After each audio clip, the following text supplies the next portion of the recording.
네, 그저께는 이재명 민주당 대표가, 어제는 권성동 국민의힘 원내대표가 교섭단체 대표 연설을 했는데요. 이 문제를 비롯한 여러 정치 현안 이분과 이야기 나눠보겠습니다.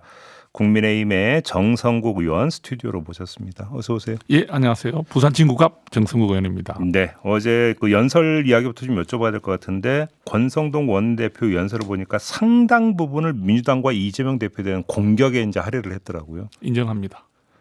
어떻게 평가를 하십니까? 뭐 정치가 그런 것 같다 생각도 하고요. 그다음에 이 전국 자체가 이제 윤석열 대통령과 이재명 대표에 대한 이 어떤 각인, 그다음에 또 거기에 대한 평가들로 인해서 이런 일들이 자꾸 벌어지고 있다고 보는 시각이 있기 때문에 뭐 더 그렇게 된 것 같고요. 사실 뭐 좋은 또 제안도 많이 했어요. 네네. 뭐 의료개혁 추진, 뭐 연금개혁 추진이라든지 추경이 필요하다. 그다음에 반도체 특별법 통과가 돼야 된다, 이런 부분들에 대한 제시도 했지만 뭐 우리 앵커님 말씀하신 대로 사실 뭐 야당 이재명 대표 공격 많이 하긴 했습니다. 네. 예, 했는데 뭐 저희들 입장에서는 뭐 비상계엄이 잘못되었고 또 지금 국민들께 혼란을 드린 데 대해서 어제 그 말을 했었거든요. 비상계엄으로 인해서 일어난 이 혼란에 대해서 사과드린다. 네, 짧게 그 얘기를 예, 했어요. 하긴 사과라는 말은 들어갔죠. 그게 저희 당의 입장이기 때문에. 근데 이제 그렇지만 지금 이렇게까지 우리 보수가 결집하고 또 이렇게 민주당이 잘했다는 말이 안 나오는 것은 이 모든 근원에는 이재명 대표가 있지 않느냐. 예, 이런 것 같아요. 저희 당의 이제 입장이. 그런데 그 권성동 원내대표 어제 연설을 보면은 이재명 대표 민주당을 이른바 그 계엄 유발자로 규정을 했던데, 이 시각은 동의하십니까? 그런 뭐 유발자는 표현은 안 했지만 문장에서 이제 듣기에 네. 계엄이 일어난 이유에 대해서도 한번 뭐 짚어볼 필요가 있다, 이런 표현을 좀 한 것 같아요. 제 네. 기억에는 어제 직접 들었기 때문에. 근데 그걸 민주당 때문에 일어났다 이렇게 하는 거는 어찌 보면 이게 대통령실의 좀 주장이잖아요. 어제 예, 윤석열 대통령 헌재에서 예. 거의 그런 주장을 했잖아요. 예, 뭐 어찌 보면 국회에서 이제 뭐 대통령실에 이제 이런 입법난 뭐 그죠? 무리한 입법 같은 거라든지 탄핵, 특히 뭐 29번의 탄핵이라든지 이런 이야기를 이제 하고 있는 입장인데, 예. 아무래도 우리 당은 지금 참 딜레마에 빠져 있는 게, 이 대통령을 지금 지키려고 하고 지지하는 분들, 또 대통령이 돌아오기를 바라는 분들이 일정 부분 있다 보니까 돌아오기를 바라는. 그 다시 복귀하기를 바라는 예. 그런 이야기들을 지금 광장 같은 데서 하지 않습니까? 예. 근데 이분들의 목소리도 우리가 참 무시할 수는 없거든요. 그러면 지도부가 봤을 때는 비상계엄이 잘못되었고 국민들께 불편을 드린 데 대한 사과도 있지만, 네.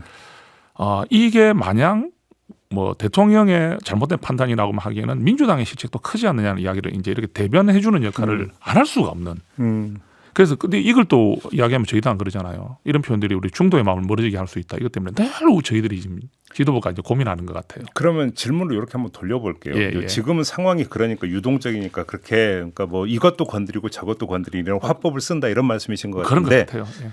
만약에 헌재에서 탄핵이 인용이 돼가지고 파면 결정이 내려진다면 예. 초기에 그 대책의 분석은 국민의힘에서 손절각오로 갈 것이다. 윤석열 대통령과 손절하려고 할 것이다. 근데 시간이 지나면서 어떤 각종 여론조사의 어떤 여론조사 추이를 보더니 아닐 수도 있을 수 있겠다. 뭐 이런 또 전망도 나오더라고요. 의원님은 어떻게 진단하세요? 그런 일은 있어서는 안 되죠.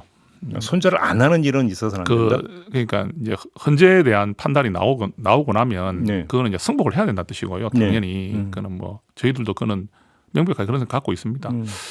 근데 이제 대통령과의 관계가 지금 이제 어느 정도 좀 이렇게 정리가 되려면은 네. 일단은 탄핵 결과가 나오는 것이 나올 때까지는 어쩔 수 없는 상황인 것 같아요. 만약에 탄핵 결정이 이루어진다면 예. 그때는 윤석열 대통령을 출당을 시키든지 형식적으로라도 그다음에 공식적으로도 선을 끊는 이런 조치가 필요하다고 보십니까? 저는 어렵다 봅니다. 어렵다고. 왜 어렵냐면 어렵다 봅니다. 그 이유가 탄핵이 인용되고 나더라도 한동안 혼란이 있을 것 같아요. 예. 그러니까 극렬한 좀 어떤 저항이라든지 이런 게 있을 것 같습니다. 예. 또 그런 부분에 마음을 달래야 되는 상황이 되잖아요.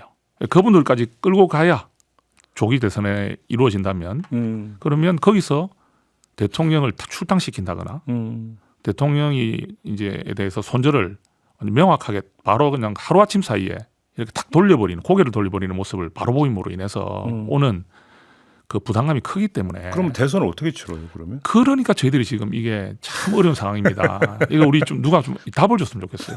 알겠습니다. 예. 자, 국민의힘에서는 일관되게 이재명 대표를 이제 그 공격을 하고 있잖아요. 하나 궁금한 게 있는데 예. 이게 전략적 측면뿐만 아니라 정서적 측면도 많이 깔려 있다고 그렇게 보세요? 그렇게 봅니다. 정말로 그렇게 싫어하는 겁니까? 근데 이거는 제가 지역구가 있잖아요. 네. 부산에 있는 부산 진구가 지역구에 가면 좀 죄송한 말씀이 시장 같은 데 가면은 이런 표현까지 하세요. 이재명 좀 빨리 잡아 넣으라고. 그래요. 예. 그러게 이게 그 좀 일부의 이야기면은 네. 아이고 뭐 저런 소리도 할 수 있지 이렇게 하는데 우리 이 보수 정서가 있는 지역에서는요 이 거부감이 너무 큽니다. 또 이런 게 있는 것 같아요. 그 박근혜 대통령 때 트라우마가 너무 큰 것 같아요. 저도 그때는 정치를 안 했잖아요. 네. 근데 그때 이제 보수 괴멸의 형태로 이제 적폐청산 이런 것 때문에 우리가 괴멸되는 걸 보면서 이 두려움이 그러니까 이재명 대표는 문재인 전 대통령보다 훨씬 강한 이미지를 갖고 있다고 보는 것 같아요. 거기다가 아니 국회의석 170석 가지고도 이렇게까지 대통령을 흔들고 나라를 이렇게 흔들 수 있는데 대통령 플러스 170석. 야, 이거는 정말 우리가 이제 다 죽는구나. 이런 마음을 가지기 때문에 격렬한 아까 말씀하신 대로 장애 형태로 나타나고 있다. 그러면 지금까지 드렸던 질문을 종합을 해서 투박한 질문 하나만 드리면 예. 만약에 조기 대선이 치러진다면 반윤 정서가 더 영향을 미칠 것 같습니까? 반명 정서가 더 영향을 미칠 것 같습니까? 저는 반명 정서 쪽으로 보죠. 그거는 진단이십니까? 희망이십니까? 근데 그게 좀 일정 부분 논리가 좀 되는 것 같아요. 그래요? 예, 되는 것 같고 또 이거 있지 않습니까? 중도 확장성이 지금 없다는 평가는 하지 않습니까? 이재명 대표가 견고한 지지율은 있는데 네.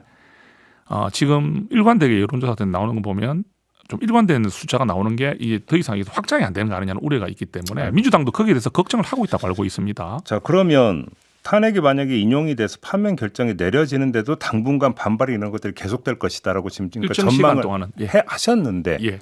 그러면 한동훈 전 대표가 만약에 복귀를 한다면 그 상황에서 한동훈 전 대표는 어떤 스탠스를 취해야 된다고 생각하십니까? 이거는 그렇게 생각해요. 이제 주변에서 그런 이야기 많이 하더라고요.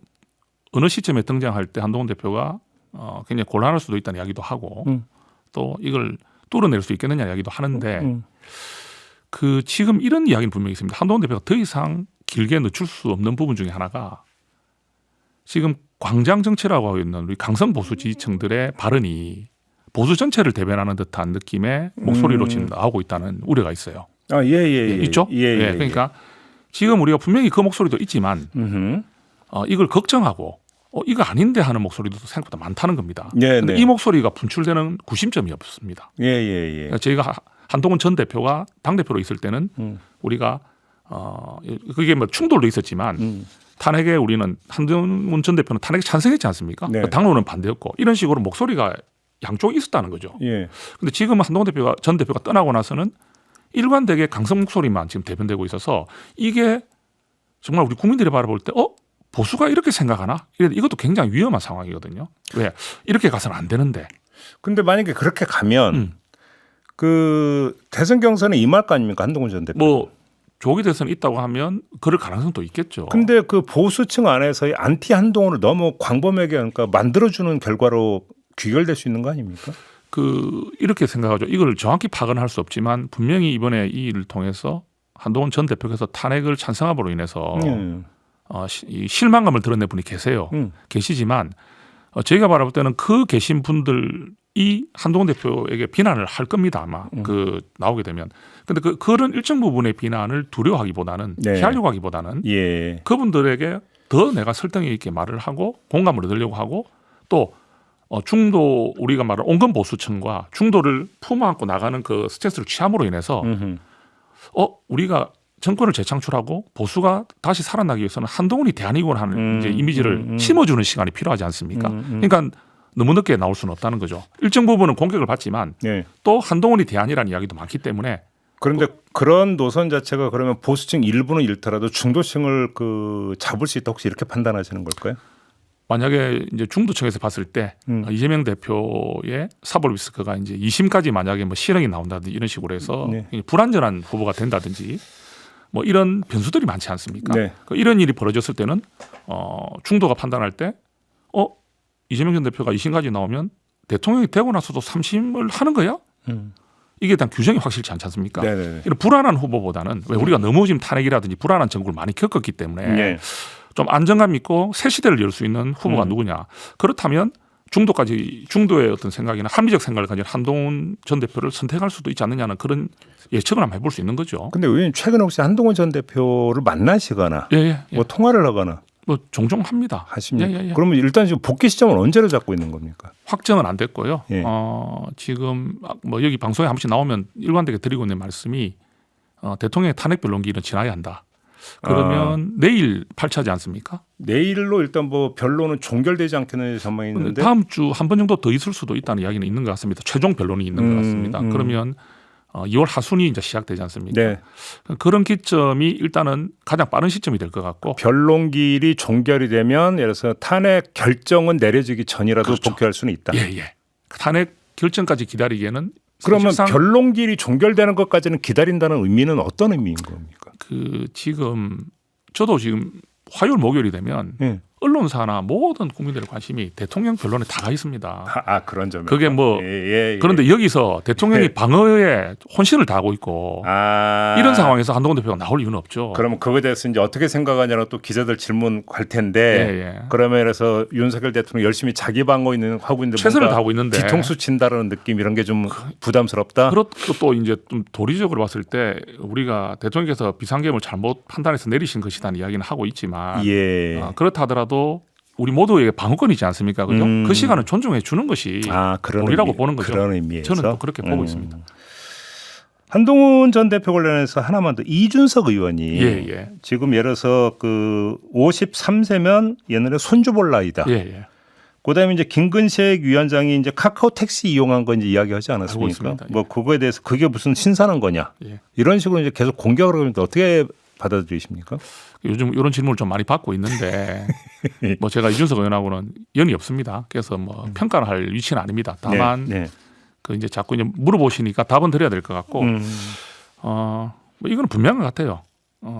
한동훈 전 대표가 정말로 저하고 지금까지 지냈던 시간 중에서 이준석 의원을 언급한 적이 한 번도 없습니다. 그래요? 예, 사실이고요. 어. 그다음에 여러 명이 이제 그룹으로 만나는 경우도 있지 않습니까? 네. 의원 여러 명하고 한 대표. 예. 그런 중에도 한동훈 대표가 이준석 의원에 대한 이야기를 꺼내는 걸 들어본 적이 없습니다. 잠깐만. 언론은 예. 한동훈과 이준석 두 정치인을 어떤 식으로 묘사를 하냐면 경쟁 관계로 묘사를 하는데 예. 한동훈 전 대표는 지금까지 이준석 의원을 거론한 적이 없다는 것은 경쟁 상대로 여기지 않는다. 혹시 이런 뜻으로 이해를 해야 되는 걸까요? 그게 뭐 그분에 대한 어떤 그 존재감을 이렇게 뭐 과소평가하는 건 아니고요. 그렇게 네. 생각하지는 않습니다. 네. 근데 한동훈 대표 스타일을 제가 보니까 그때 우리 그 탄핵 우리 계엄 일어나고 나서 제가 조직부총장으로 계속 옆을 지켰거든요. 근데 정말 제가 드릴 수 있는 말씀은 판단을 할 때 우리가 이런 말을 합니다. 지금 여기서 탄핵을 찬성하게 되면 우리 굉장히 좀 실망감도 나타내게 되고 거친 저항을 받게 된다는 말을 드려도 항상 일관된 생각이 이겁니다. 국민을 위해서 할 수 있는 선택이 무엇일까? 내 자신의 정치적 앞길과 이런 것보다 대한민국의 장래와 국민을 위해서 내가 어떤 판단을 해야 될지에 대한 예. 말을 하는 것을 저는 늘 봤기 때문에 주변에 뭐 어떤 뭐 이준석 의원이 어떻고 뭐 어떤 홍준표 시장이 어떻고 오세훈 후보 시장이 어떻고 이런 평가는 거의 하는 일을 들어본 적이 없어요. 내가 가는 정치에서 국민을 바라보는 정치, 그다음에 대한민국의 미래를 저는 정치를 어떻게 할 수 있을까에 대해서 고민하고 이야기를 듣고 하는데 집중하는 스타일이다. 알겠습니다. 예, 그래 말씀드리고 싶습니다. 김상욱 의원하고 저희도 이제 여러 차례 인터뷰를 했었는데 예. 이제 그 울산 쪽에서 이제 좀 사퇴 압박이 크다 이런 얘기도 이제 저희한테 좀 하신 적이 들리더라고요. 있어요. 예. 근데 지금 보도를 보면 내일 모레 김상욱 의원이 울산시당 위원장 사퇴 기자회견을 열 것이다 이런 지금 보도가 나오고 있는데 혹시 그런 얘기 들으셨어요? 일단 제가 김상욱 의원에게 들은 이야기는 일단 그런 정황은 좀 들었어요. 지금 그래. 울산에 그런 움직임이 있다는 것. 그리고 본인이 이제 시당 위원장을 맡고 있습니다. 울산 시당 위원장. 예. 그 부분에 대해서 사퇴 압박이 오고 있다. 예. 이런 이야기는 들었고 뭐 아마 사실인 것 같습니다. 제가 그래요? 듣기로도 그런 움직임이 있는 것은. 그래서 이게 이제 시당 차원이긴 한데 네. 우리 뭐 당 전체 우리 국민의힘에서 하는 건 아니지만 울산 시당에서 그런 이제 부분은 거기 있는 의원들의 또 움직임이 좀 있는 것 같아요. 근데 좀 안타깝죠. 왜냐하면 물론 김상욱 의원이 좀 이제 당의 어떤 그런 방향에 대해서 좀 자기 소신을 좀 강하게 펼치고 네. 그다음에 또 목소리가 좀 강하게 나오는 경우가 있었기 네, 때문에 네. 그런 걸 우려하는 부분도 있고 뭐 그렇기 때문에 또 보수에서 봤을 때 뭐 너무 강하지 않느냐 이런 표현을 하는 경우도 있습니다. 그런 데서 김상호 의원도 좀 생각을 해야 되겠죠, 그죠? 그렇지만 우리가 한 명이 아쉽고 한 명이라도 더 같이 가야 되는 상황 아니겠습니까? 이런 상황에서 이런 현실들이 좀 안타깝고 좀 마음이 아픈 그런 상황입니다. 알겠습니다. 지금 야 6당이 어제 명태균 특검법을 발의를 했거든요. 예. 의원님은 어떤 견해세요? 이 문제에 대해서는. 이제 우리 땅이 명태균과 연결이 돼 있는 분들이 좀 있다고 하고 있지 않습니까? 그렇죠. 하고 있는데 이 이유는 결국은 그 중에서도 대선 주자로 거론되는 분들도 있어요. 네.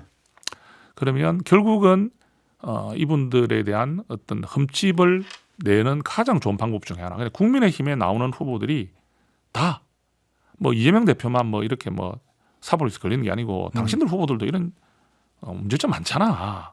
뭐 이런 식으로 되는데 악용될 소지가 있다는 걸 걱정할 수밖에 없는 거지 않습니까? 네. 그래서 뭘 그걸 밝히지 말자는 뜻이 아니죠. 또 특검이라는 것이 어떤 것입니까? 특검은 검찰의 수사가 미비하거나 미진할 때 국민적으로가 있을 때 얘기하는 거거든요. 그건 좀 미비한 것 같던데요. 창원지검 움직임. 지금 이제 그 수사 진행 중인 건 사실 아닙니까? 그 말씀도 공감합니다. 지금 저도 봐도 좀 속도가 늦는 거는 것 같아요. 검찰이 정치검찰의 이야기가 나오는 경우도 그런 이야기가 있기 때문에 있는 거는 제가 공감을 하는데 그렇다고 그 사건에 대한 결과가 전혀 나오지 않은 상황에서 지금 이 시점에 이 문제를 던지는 것은 정치적 의도가 없다고 볼 수는 없겠죠. 대선용이라고 보십니까? 그러니까 대선을 염두에 둔 견제용. 제가 보기에는 그런 의도가 없이 하는 게 민주당의 태도는 막 그 의도가 들어있다고 봅니다. 근데 사실 계엄 선포 전에 거의 몇 달 동안 뭐 나라를 들썩이게 했던 큰 사건이었잖아요. 정리하고 넘어가야 되는 거 아닙니까? 그 부분은 공감하고요. 예. 결국 정리는 해야 된다 생각을 합니다. 예. 다만 이제 우리 지금 앞으로 지금부터 이제 대선 전국이 이루어지는 한 2달 사이 예. 이 기간에 이 명태균의 이 진실 게임이 다른 좀 불똥이 튀거나 좀 다른 쪽으로 영향을 미쳐가지고 우리 당에 굉장히 치명적 그런 영향이 오는 이런 부분들은 저희들이 좀 걱정이 되는 거죠. 그러면 하더라도 그러니까 만약에 조기 대선이 치러지는 그 뒤에 해야 되는데 혹시 이런 입장이실까요? 검찰이 지금 뭐 정상적으로 했으면 좋겠어요. 저는 검찰이 정상적으로 자기 일을 처리해 줬으면 좋겠어요. 정치권에서 이런 이야기 안 나오도록. 알겠습니다. 예. 자, 오늘 말씀 여기까지 듣겠습니다. 고맙습니다, 의원님. 감사합니다. 네, 국민의힘의 정성국 의원과 함께했습니다.